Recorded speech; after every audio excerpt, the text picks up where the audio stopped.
దాదాపు 5 ఏళ్ల తర్వాత రిజర్వ్ బ్యాంక్ ఆఫ్ ఇండియా ఇటీవల రెపో రేటును తగ్గించగా అందుకు అనుగుణంగా బ్యాంకులు కూడా రుణ రేట్లను సవరిస్తున్నాయి.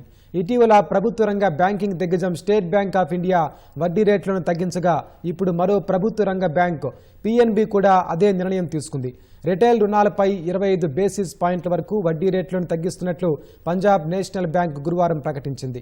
కొత్త వడ్డీ రేట్లు ఫిబ్రవరి 10 నుంచి అమల్లోకి తీసుకొచ్చినట్లు బ్యాంకు తాజా ప్రకటనలో వెల్లడించింది.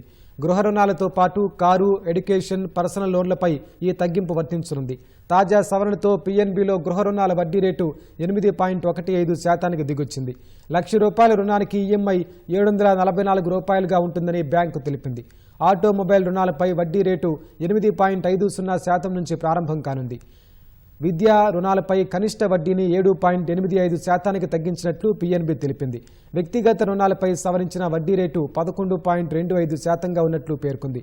ఫిబ్రవరి 7న reserve bank of India repo రేటును 25 బేసిస్ పాయింట్లు తగ్గించి 6.50% నుంచి 6.25%కి చేర్చింది.